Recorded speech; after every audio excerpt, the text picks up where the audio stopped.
We'll get back to your music shortly, but first, did you know that prescription prices are different at different pharmacies? You could literally drive across the street and get a different price. That's crazy. But with GoodRx, you can instantly compare prices at every pharmacy in your neighborhood and save up to 80%. You're probably thinking there's a catch, right? Nope. It's 100% free and can save you money whether you have insurance or not. In fact, it can often beat your copay. Download the GoodRx app today and start saving. GoodRx is not insurance.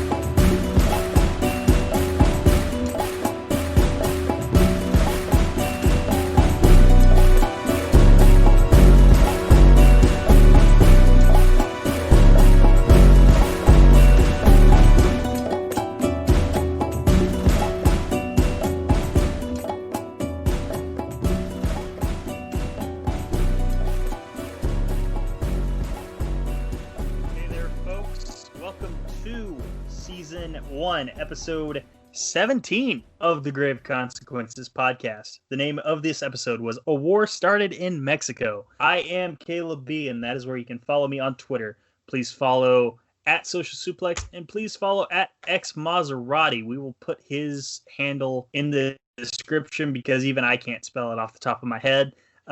All things considered, Greg, how are you doing today? Now, it is the 9th, but when we drop this, it will be Christmas Eve. I'm doing pretty good. I believe the sound quality for me is up because I got the new mic and we're redoing certain segments of the show that I'm excited about. Nothing too fancy. We're just fixing things that, weren't perfect before. So I'm expecting the show to get significantly better in quality. Absolutely. Absolutely. Keyword there. The only way this gets better is if I move out of bum F nowhere and get some great internet, but that's life. Folks, again, if you want to hear more of my lovely tones, my melodic tones, you can listen to me every Wednesday night on Eddie and Caleb's HeroCast. Just search for Eddie and Caleb's HeroCast wherever you download your podcast. Last night we would have dropped The Crow, City of Angels. Far and away one of the worst movies I've ever seen. It was short, so that's good, but it was so god-awful. Greg, before we get started, have you ever seen that movie in particular? That's the second one? Yes. I only saw the first one because someone was telling me about, because people always dress up like the Crow on Halloween. And it was just one of those things. Sting? No, well, a lot of people dressed up as, in the goth scene, I guess, dressed up as the Crow. But yeah, Sting as well. Yeah. You can't really always tell them apart. But yeah, I just remember people would do that. And then eventually I got a job later and someone was like, well, have you seen the movie? And I was like, no, I've never seen the movie. They're like, it's amazing. It's not. It's fine. It's very good. It's not nearly as good as people let on. And I think a lot of the notoriety comes from the fact that a guy got killed. Well, it had like kung fu in it. And I think at the time it was probably really good. And I could see the appeal to it because it's got a basic revenge plot. But I think you kind of had to experience it when it came out for it to be really all that great. I've heard the second one's not good in general. Oh, so. It's so awful. So, okay, in the first one, we know Brandon Lee gets shot on set, and they forgot to switch out blanks, so Brandon Lee, actually died. I shouldn't laugh about that, but whatever. Well, Trini from the Power Rangers was in The Crow, City of Angels, and in real life, in 2001, she died in a car accident. So, in The Crow, City of Angels, and she's a bad guy. In The Crow, City of Angels, the Crow throws her out of a window into traffic. Now, this was the last movie she ever filmed. This was 5 years before she died. But it's so weird how that paralleled her actual death. Well, I thought the rumor was Brandon Lee was killed by the Chinese triads. I mean, how do you forget to... I mean, there should never be live ammunition on a set in general. So it's not like, you take a gun out and you leave it on the ground. Like, okay, we got to remember to get rid of all the bullets we loaded into that gun. We got to take them out of the gun and put the fake ones in. I kind of believe that story. I've never heard the triad rumor. I've never heard that rumor in particular. But the way I understood it, like, their gun guy left before they were done shooting because, like, they told their gun guy to go home, and they forgot one very key element of the scene they were going to shoot that night. Because apparently, like, when they were like, well, when we can use real bullets, like when we're shooting out a wall or a window or whatever, we may as well, which, why does it matter? Well, you shouldn't. I mean, because you could do other effects. That's just stupid. I mean, the reason why I say Chinese triad is because that's the rumor of Bruce Lee. I mean, Jackie Chan went on a podcast or a wrestling, or not a wrestling show, on a radio, on a radio, yeah. And he was saying, like, it was crazy to him how all Americans think it was like, he was killed. He's like, we don't hear that over in China. It's just, he just had like a brain issue. Because I have a family member that has something where your brain grows bigger than your skull. Ooh. And aspirin's a blood thinner. And Bruce Lee took something that killed him. It was like an aspirin or something. So he may have had maybe not that disease, but he might have had something else where the medication he was taking, because they probably just didn't know he was suffering from this issue. He probably thought it was just a headache. He probably had something else happen, and he probably died of natural causes because he didn't get it. What's the word? When a doctor evaluates you and medical attention, or like they find out diagnosis. Yes, a diagnosis. Like they probably never diagnosed him with it. So, but the rumor was, okay, Bruce Lee died, and then Brandon Lee died, and it's a really stupid reason for him to die. You can have live ammunition on a set. I'm not a stunt guy. I'm not in Hollywood. I mean, I'm sure you can, but sending your firearm expert to go home and you're not checking to see if what the gun's loaded with before shooting it at a person. I don't remember what happened, but criminal negligence at best, dude. Yeah, I'd assume someone got charged with that, or should have.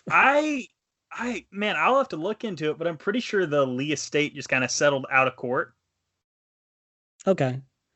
Well, that means someone's guilty. Yeah, exactly. All things considered, though, man, let's talk about this episode of Lucha Underground. And the very first thing we see is Dario Cueto, El Jefe, in his office. Up comes Alberto El Patron.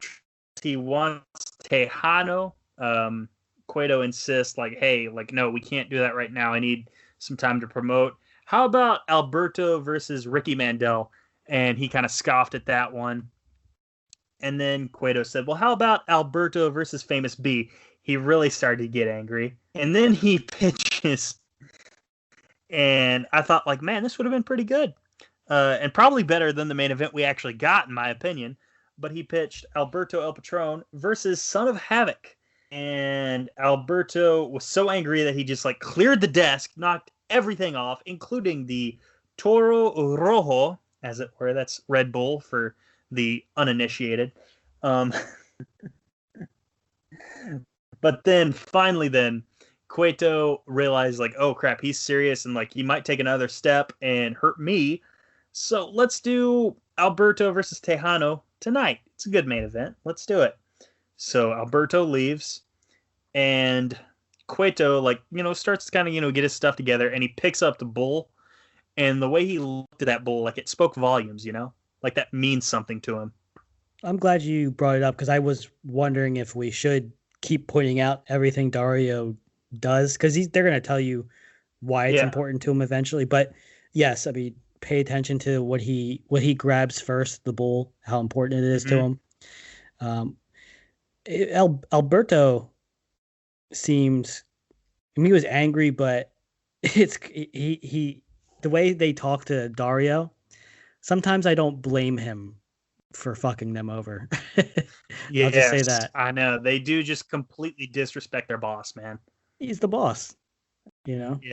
Yeah, that'd be like, I wouldn't go into employer name redacted and just mess up their office space. That wouldn't happen. You want to know why? Because in real life, I would get fired. Yeah, this is some Hollywood type of stuff where the actor throws a hissy fit and get away with it because they're the top guy. So I'm not the top guy where I work, so I can't do that. Nope. Nope. By the way, the house band tonight was not Mariachi El, and this one's really hard to pronounce. Amandita. Oh, I didn't catch that. You didn't? You didn't? No. Wow. Old Greg here, not paying attention. What a shock. Yep. Oh, man. But you know what the first match of the night was, man? And by the looks of things, the best match of the night, if I'm not mistaken. Yeah? Oh, yeah, far and away the best match of the night. Yeah. Mil Muertes versus Phoenix. No Katrina. It's not until halfway through. By the way, there was a spot that you and I both noticed. It was a top rope code breaker from Mil Muertes. It was a code breaker. Phoenix got to the top, and in this match, Mil was way more fast and athletic than he normally is. Like, he had some pep in his step, and he ran over. Yeah, he ran over and jumped into a code breaker. And the way Phoenix landed, it was as if his shoulders hit the knees. So it was almost like a double shoulder breaker, which made it look more painful. It was amazing. Should have finished the match, baby. Yeah. Oh, by the way, Katrina showed up halfway through. And I really, like, you can tell Katrina was getting over with the Temple because, like, you know, they hooted and hollered when she was atop the steps. Then when she got down to the ringside, the crowd was chanting for her, which means, like, yeah, she's, like, over. Why wouldn't she be? Have you seen her? I mean, well, okay, like, yeah, of course, she's smoking hot. Like, you and I can both agree. Yeah. But that being said, like, even that aside, she has been a well-booked character, even for those fans in the arena who haven't seen her, like, haven't seen the vignettes. Because it's, to my understanding, they maybe have seen like one round of tapings at the point when they're at these one round of shows when they're at these tapings. So like they maybe seen a handful of Katrina things, but like the only other things they've seen inside the temple is the stuff she does inside the temple, like in front of them. That's it. And she's already like over like Rover. And I think you can actually thank Mill for that because they're doing a good job without words showing in the ring that there's something wrong between him and her, the dynamic. And of course, when he puts his hands on her, that makes it more obvious. But Mill does a good job of telling a story without words, even while wearing a mask. Yeah. You know, I'm kind of curious, and I may have to go back and watch Wrestling Society X, or, you know, maybe we will down the road, but to see just how good Ricky Banderas was in, or maybe he was El Macias in Wrestling Society X. I can't remember. But Judas Macias, I remember being awful. But I'm curious how good he was in Wrestling Society X, for example. Judas Macias was such a mess. It was such a clunky gimmick. Was he Messias, maybe? I just remember that the whole story was he was picking on who's the big guy? Abyss, yeah. And Abyss is like a foot taller than him and was acting scared of him. It was kind of like when Yano in New Japan is scared of Delirious from Ring of Honor just because he speaks weird words. It was hard to buy into, and they both did their best, but it sucked. Yes, I agree. But after by the way, Mil Muertes won with a flatliner on the seal. And while he hit the flatliner, while he had Phoenix in position, and after he hit the flatliner and got the pin, he was staring daggers through Katrina. I would stare at her too. Damn it. Didn't know I had Matt Stryker on the line this week. That's nice, dude. Oh, okay. After the match, Katrina gets on top of the apron, as it were. And Mil Muertes instructs her, like, hey, go give him the lick of death. She shakes her head no. Doesn't say a word, but shakes her head no. She makes her intentions clear. She's not going to do it. Well, Mil is not having this. And at first, the way they cut, I thought he slapped her. He did. He goozled her and just dragged her over the top rope. It was not it didn't look too painless, though, the way he grabbed her and dragged her over. Yeah. I would agree. I would agree. Oh, by the way, and this is key, because of the goozle and everything, and just getting dragged over the top rope, she drops the stone.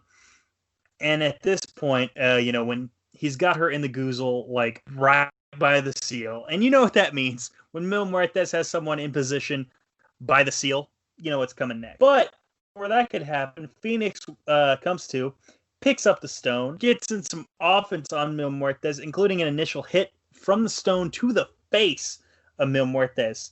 That clears, that negates Mil Muertes, that neutralizes him. And at this point, Katrina picks up the stone and gives him the lick of death from Jesus Christ. And I can't believe I wrote this down. From the happy trail all the way up. Well, it's accurate. That is what she did. Yes. Like from right below the belly button, like right above the waistband. Well, you know what's head. What's really gross is that she kissed Phoenix right afterwards. Yeah. That Jesus Christ, you may as well kiss her after she snowballed someone. But yeah, she kissed. Oh my God, she was straight up playing tonsil hockey with him. And Phoenix left, and Katrina stood over Mil Muertes, and that was the end of the segment there. By the way, the next segment was a vignette for Conan, and at first I was like, man, this is really cool, it's got good backing music. By the way, Evil Ways by Blue Saraceno, that was actually AJ Styles' last theme in TNA, for those wondering. And it's just, generic, it's stock music, because I've heard it on HBO commercials, and I've even heard it in WWE promos before. It's royalty free, completely royalty free. Hell, if we wanted, we could probably use it as our intro, to be honest with you. But this vignette was cool, but the problem is it was a vignette for Conan. And it's I know Conan's not badass. He can barely walk anymore. Yeah, I don't think you ever really need this kind of vignette for the manager. Imagine if Paul Heyman got this. And even then, it's Paul Heyman. He's kind of a legend in his right. If he were not in an act with somebody, like if he wasn't, working with Roman or Brock, it would be okay. But as soon as you're a manager with someone, it's kind of weird. I'm not a wrestling expert. I'm sure I'm not saying you can't. There's no rule that says you can't do it, but it just seems weird. You should be getting the other guy over. Exactly. If anything, this should have been a Prince Puma vignette.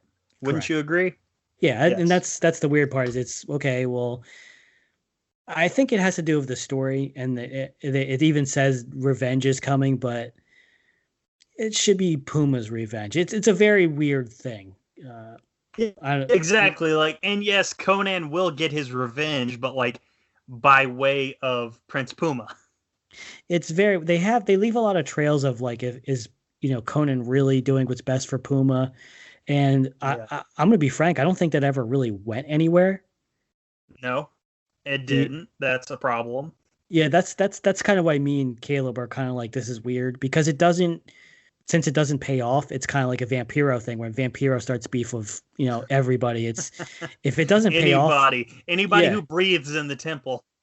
Yeah, if it's not going to pay off, and then there's another thing to be said about leaving, breadcrumbs that you can go back to. Like even BTE, the Elite, they always do that. So sometimes a story isn't really long term. It's just oh, you remember that one thing we did? We can tie back to that now, and that's okay. But just throwing out a whole loaf of bread every time someone else is in the room is it's too much, because it makes you think something's going to happen, and then when it doesn't happen. But the next thing we had a Dario Cueto office segment with the trio of Angelico, Ivelisse, and Son of Havoc. Of course, they've had trouble brewing these past few weeks, and Ivelisse comes in and she says, "This is BS. I'm the baddest bitch in the building. I should be the number one contender."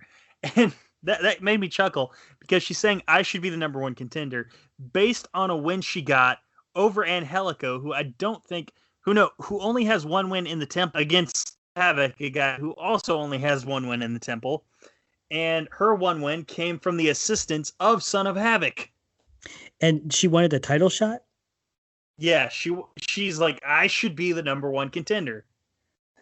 For Prince Puma's title. I remember hearing it. I just remember The thinking only like, title that's in the company right now, yeah. yeah, that's the weird thing is there's only one title and she thinks she's entitled to a match. It's fun. It's a funny vignette, I Yeah. think. It's just it's like a delusional heel, you know? Yeah, it's good. It's just it's fun to nitpick it because it makes it even funnier, I think. Yeah. Oh, and I mean it was fine because Cueto sees trouble brewing, and he decides, you know what, we're gonna do a rematch here. We're gonna do Angelico versus Ivelisse, and Son of Havoc, he can't interfere because he will be the ref. So next week we've got Son of Havoc as the special ref between Ivelisse and Angelico. And I like that when Angelico left, at first he didn't get the door. And Cueto said, the door! The door! I do like that. Detail, but I mean, like, small detail, but I'm sure there's a reason, you know? Well, I sent you a screenshot of my notes, and I had written down son of Cuck. Son of Cuck. Yes. Yeah. That was great. Because Dario said, I believe the Spanish would say El Hijo del Cuck. Well, I put that down because El Jefe said at one point, he's like, I hope you're better at controlling the, what happens in the ring more than you controller. Yeah. As well as she controls her on the inside, control her on the inside as well as she controls you on the outside.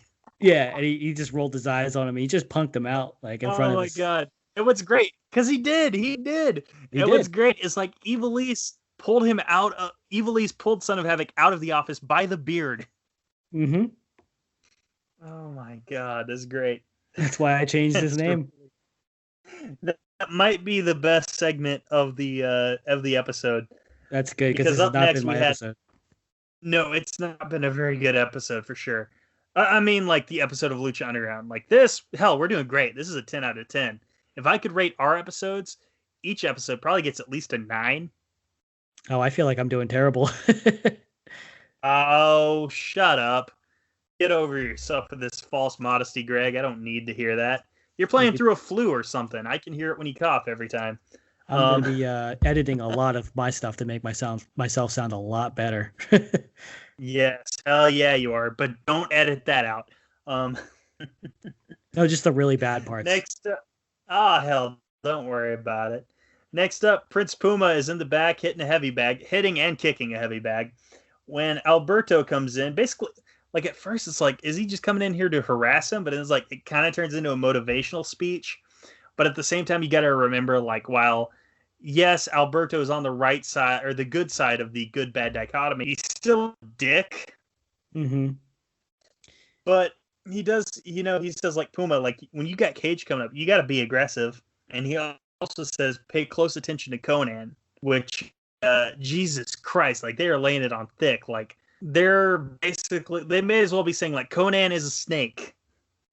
Yeah, which Vampiro has, I'm sure. He has, and I completely forgot about this segment, and I just did that whole spiel about how they forgot about it because it was an Alberto segment, I would assume. He's actually one of my favorite parts of this episode. That's the sad part. Yeah, it's this is not a good episode. Whereas last week's was really good, this is quite the opposite. Mm-hmm. Oh, by the way, Alberto says, like, hey, I'm coming for you. If you keep that title, I'm coming for you. So maybe we have a Prince Puma and Alberto match to look forward to down the line. Oh, by the way, the next match, the second match of the show, is Sexy Star against Big Rick. And the winner receives a 3-on-1 handicap match against the Crew. And I believe that match is going to be next week. They didn't really clarify. But all that being said... Oh, by the way, before the bell rang, Vampiro said something very sexist towards Sexy Star, or about Sexy Star. I can't remember exactly what it was, but it's like, hey, what are you doing? Like, you're stepping on Stryker's gimmick right now. I don't remember what he said about her. I didn't catch that. It wasn't like jump off the... Obviously, it was jump off the page because I put it in my notes. But I can't remember what the quote was, but like, yeah, it came off a little chauvinist. You know what I'm saying? Do you remember what it was sort of like? Honestly, I can't remember right now. Yeah, because I took down notes for the entrance. Now, first of all, to point out, like, I didn't know the reward. Did you know you could shop around for prescription prices? With GoodRx, you can find free coupons at over 70,000 pharmacies and save up to 80%. It's that easy. But don't just take my word for it. Dr. Adam says, I've been telling all my patients about GoodRx. Jacqueline says, my medication was $65 without insurance, but I paid $25. Aubriana says, you don't have to pay full price to live your best life. Couldn't have said it better myself. GoodRx is 100% free. Download the GoodRx app today and start saving. GoodRx is not insurance. Who are you texting? My therapist. You text with your therapist? Text, video chat, call. Yep. That sounds too easy. How did you find her? I just went to betterhelp.com/save. She's a licensed therapist and it's all online. I connect when it's convenient for me and don't waste time driving anywhere. Plus, it's affordable. I wonder if I should try it. It's great to talk to someone in confidence. She's helped me sort out quite a few things. And right now you save 10% off the first month when you go through betterhelp.com/save. BetterHelp.com/save. Got it. This was a handicap match. You didn't realize that? I'm not gonna lie, man. This isn't my most. This isn't one of the storylines or feuds I'm most interested in. Don't blame you. I'm interested in the Big Rick versus the Crew angle, but like Sexy Star just kind of feels tacked on, you know. I just don't. She seems kind of stupid wanting to compete against Big Rick for a handicap match. Yeah. You will find that again. I've said before that Sexy Star, she's sort of like Cap in Infinity War fighting against Thanos. No, she's actually worse. She's basically like if Captain America, a lowly Captain America, if pre-Super Soldier Serum, Steve Rogers tried to fight Galactus. Like, yeah, it's that bad. It's not brave. It's just stupid, delusional almost. She is by far the dumbest babyface in Lucha Underground history, and that's no. Yeah, she is kind of a high bar. She is. I can't think of anyone stupider. Well, no, she is, but I'm just saying, like, I'm trying to think of who comes close, and like probably Prince Puma. Of things that will happen down the line.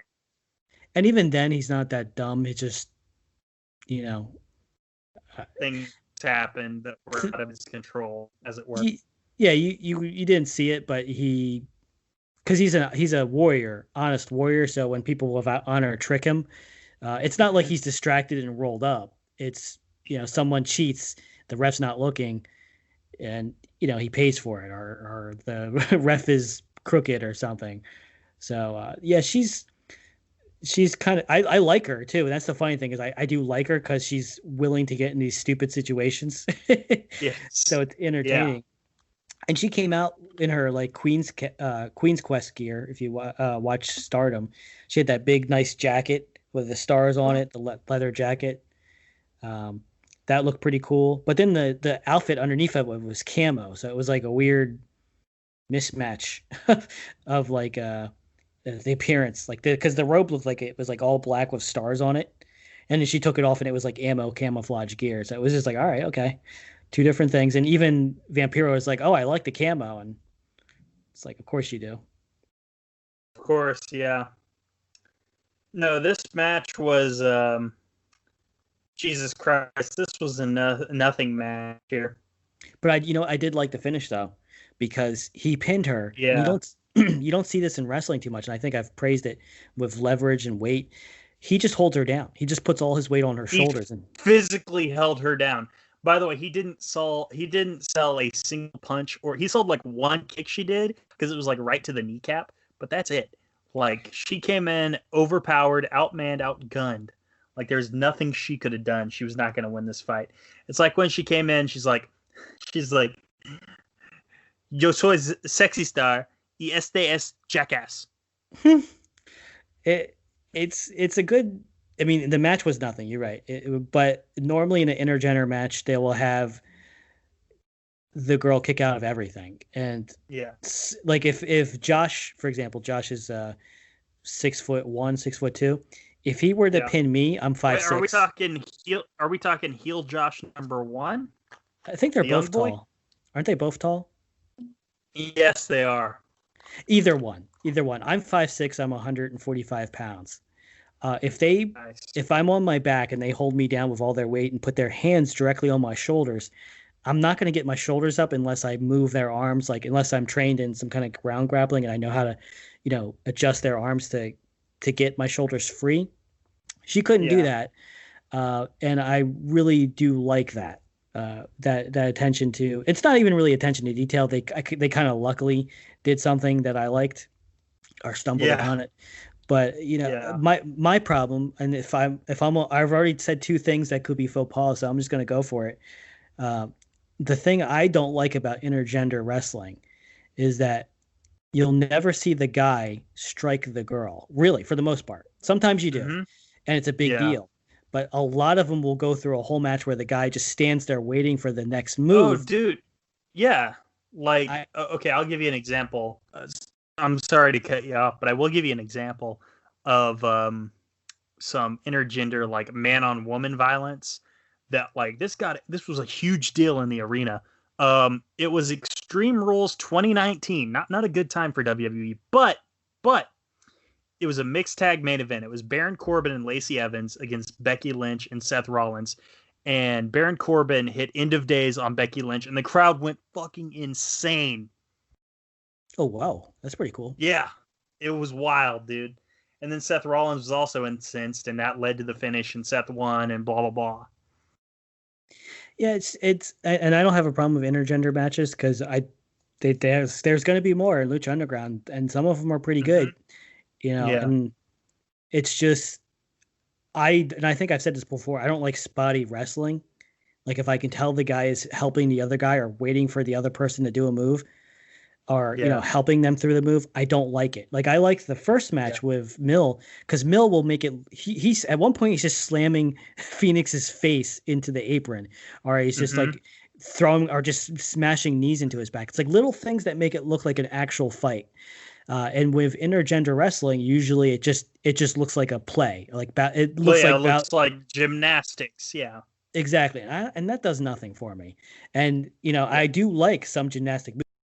In the group chat a while ago, for Rich, I posted the springboard corkscrew, toxic Rana.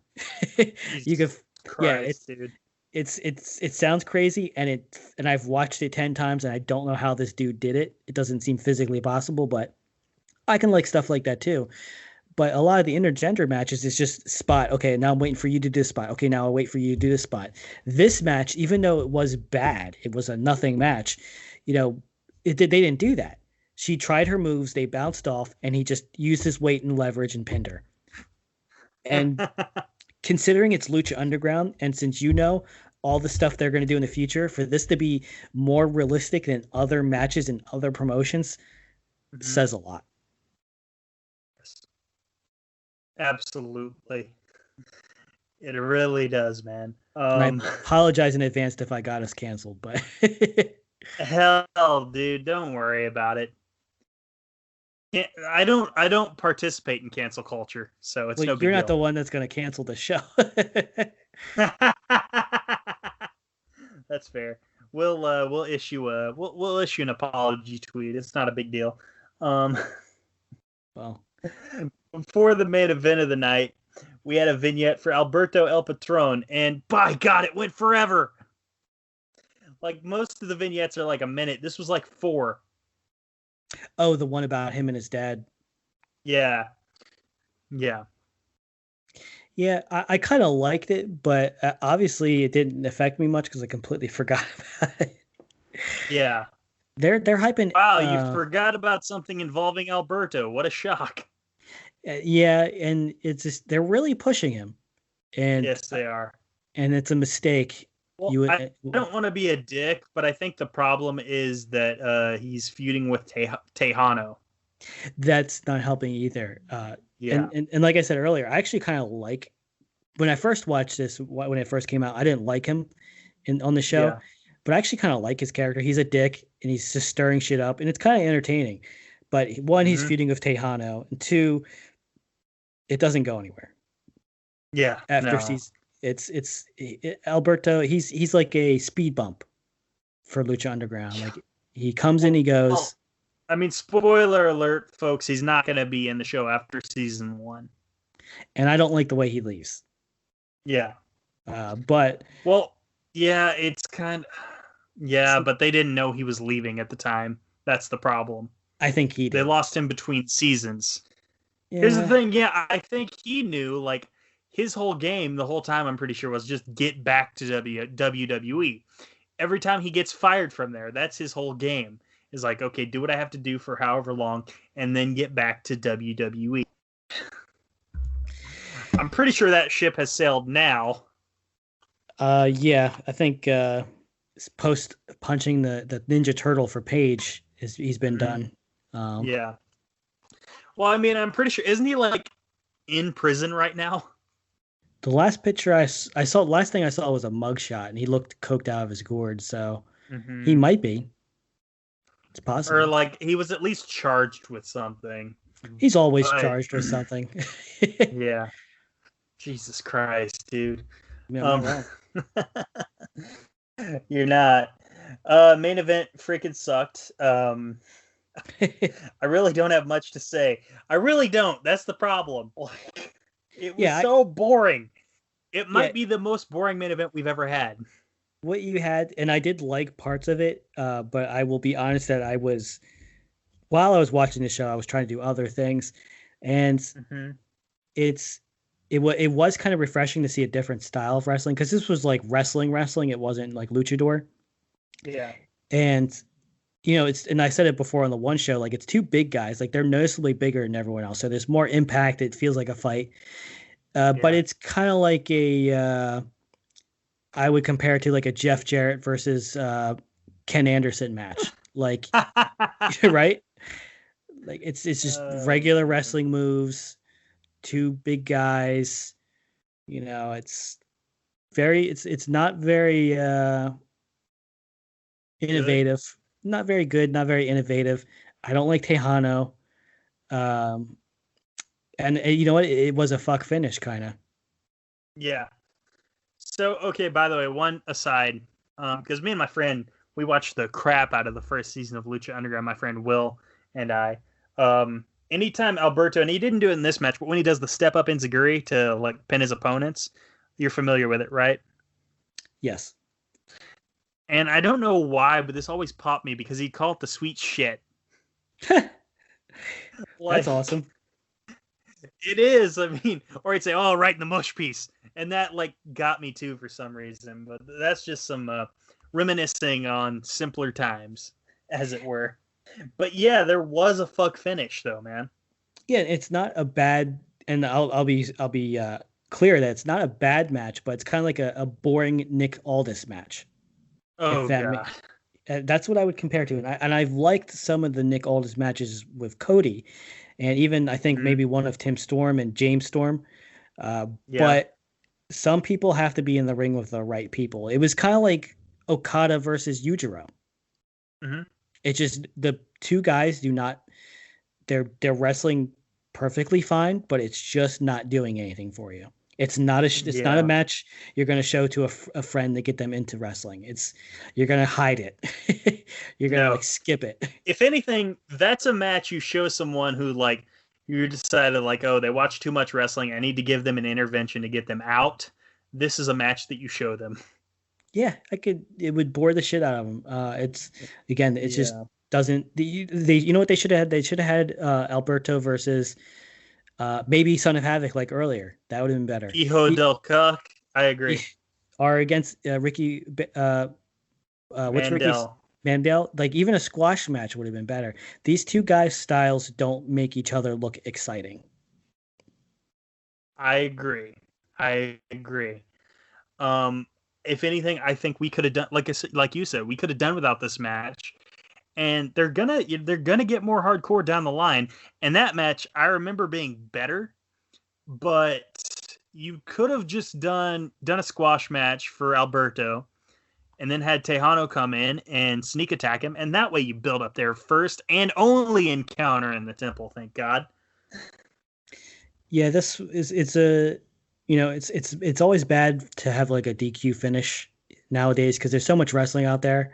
And yes, it's unfair for me to compare it to wrestling nowadays, but that's when I'm watching it right now. So I, we just had the big thing with AEW and TNA. Like, it's just, this is a very boring match. Sir. Impact, sorry. Global Force Wrestling and AEW. No, it's Impact. It's the gold multi-level marketing by Jeff Jarrett. The Ponzi scheme by the King of the Mountain. That's why they call him that. He's the king of the multi-level marketing mountain. Oh, Jesus Christ. The king of the multi-level marketing match. How do you win that? Is it... Oh, you win the first one to enter. Okay, you have to... Okay, here's the thing. You have to pin an opponent, and then you have to sell something. You have to sell the product to a friend. That's how you win. No, I'll tell you how you win. It's a Rumble format where there's like 24 to 30 people. You pin somebody, and you get points every time. They get points every time they pin, but you get a portion of their points, and it trickles down. So the person with the most points at the end wins. They're the king of the mountain because they get the most points. That's amazing. So you just get the first pin, is what you're saying. Well, that person has to get pins though. So if you pin Ricky. If you pin Ricky Mandel, he's not going to get you more sales, more pins. You want to pin Mil Muertes. Pin like Pentagon, for example. Yeah. There you go. It's just like multi-level marketing. You don't want to get just a lot of people to sell. You want to get a lot of people that can sell other people to sell. Folks, be prepared for the 21 multi-level marketing Royal Rumble. Dude, I think we just invented a new match that's terrible. We invented the best match of the new millennium, sir. I would like to see it now, because like it would probably even be something you could do like a tournament. Multiple shows. Agree. Oh, by the way, do not edit any of this out. I want this kept in. This is amazing. Oh, we have to keep it in, so I get credit if anybody steals it. Hey, like, if anyone, like, I've always said, like, when I share my ideas on the airwaves, I'm literally begging for someone to steal it. So, like, feel free as far as I'm concerned. Who is it that always argues about who created the Ultimate X match? Disco Inferno says he created the thing. And who is the other person that says that they created it? Maybe Don Callis. I can't remember. I think you're right. So this is going to be my Ultimate X. And I'm going to be beefing with someone that says, "Oh, I created it." Like, no, I'm pretty sure on Lucha or on Grave Consequences, episode 17, Mauserratte brought up and created the first multi-level marketing match. Jesus Christ. I can't wait for this to drop. Oh, by the way, Alberto lost by DQ when he hit Tejano with the bull rope. DS times, by the way. That means 10 for those of you who don't know basic Spanish. You want to know something terrible? We're not done here. I do, yes. I think the best parts of this show have been the Crow segment, and the multi-level marketing. Hey, man, I don't care. Like, whatever puts more meat on the bone of this show, it's no big deal. I don't care, man. We go like 30 minutes talking about Lucha Underground, so if we want to put some more meat on the bone, that's fine. We're not going to run 4 hours, dude. I think we need to probably have an episode where we don't talk about another franchise for 20 minutes. Oh, I would agree. This might be our best episode, as it turns out. Folks, we're not done here. El Jefe's in his office. King Cuerno's in there, and he's dressed as a whole ass cowboy. Second cowboy on the show. Second whole ass cowboy on the show, yeah.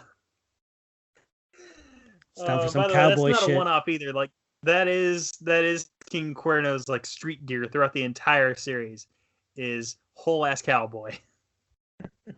He makes it work. He does too. I agree. Not Cuerno. Cueto, El Jefe, determines that, you guys fought all over the arena, so we are going to keep you guys locked up next week. We're going to put you inside a steel cage. And at that point, King Cuerno promises, like, I'm going to beat the crap out of Mundo. And after the match is over, his head on your wall. And that got a big old smirk from El Jefe. He likes violence. Oh my God, he loves violence. I agree. All right, 1 out of 10. How are we rating the show? I'm gonna give it a 5 because we keep saying bad, but that's, I think, in comparison to other lucha shows, Uneventful. There's nothing inherently wrong about it. Like we're nitpicking it because we're pointing out why it's not as comparable to other shows that we've given like 7s and 8s. But on paper, there's really, like I said, no one's wrestling wrong. There's no botches. It's not a terrible story. Someone's not getting buried that shouldn't get buried. It's just meh. It's mid. Yeah, I would agree. I'm gonna say 5.5. It did get, and honestly, that extra half point might come from the vignette just because they used a good song. See, I thought you were going to say because of the Phoenix match, but I kind of take away points for putting that at the beginning. Yeah. I was going to say, if anything, like, that match should have closed the show. If the show was just that match, it would have been like a 7. Yes, I agree. Man, and spoiler alert, because we're not going to get it, but if they ever did a full episode that was just one Iron Man match with Phoenix and Mil Muertes, that would have been probably amazing. Isn't that Grave Consequences? I don't think they get the whole episode. I guess we're going to find out. I could be wrong, but I really don't think they got the whole episode. But guys, we've had a blast, even though most of the fun we had was talking about the Crow and as of present recording time, yet to be realized match, multi-level marketing match, by the way. Even though we had a blast mostly doing that, we did have a great time, and we thank you for listening. And as always, remember that, despite what anyone else may say, we are the true ace of podcasts. Folks, we are not alone here on the Social Suplex Podcast Network. There are plenty of other great shows on here. None as great as ours, of course. But we have on this lineup a bevy of great shows, including 8-Bit Suplex, hosted by Sandy Gaviria and Josh McLaughlin, even though he hates me for some reason. We also have All Things Elite, hosted by Austin S. and my boy, my fellow Okie, Floyd Johnson Jr. Again, that's All Things Elite. That covers AEW, and it does it in a damn good way. We got Get in the Ring, DJ Cooks, great host. Also, he hosts a show called The Great Match Generator, and I believe once or twice you've been on that show, if I'm not mistaken, right, Greg? I was on the first one. We've also got Grown Men Watch This Shit. Again, that's James Vanderbeek and Chris Bryan. 2 great guys, in my opinion. Another show, New Japan Centric, Keeping It Strong Style, hosted by Jeremy Donovan and the young boy Josh Smith. A couple of great guys, in my opinion. Loads of great people on this network, if you notice the theme. Also, of course, we got the OGs of Social Suplex. We got One Nation Radio, hosted by Rich Latta and James Boyd, every Sunday on the network. We've also got the Ricky and Clive Wrestling Show. Last but not least, I love those guys. They're my homies from Scotland. Ricky, you are one handsome devil, and you guys put on a great podcast. And always remember to listen to the Grave Consequences podcast, or there will be grave consequences.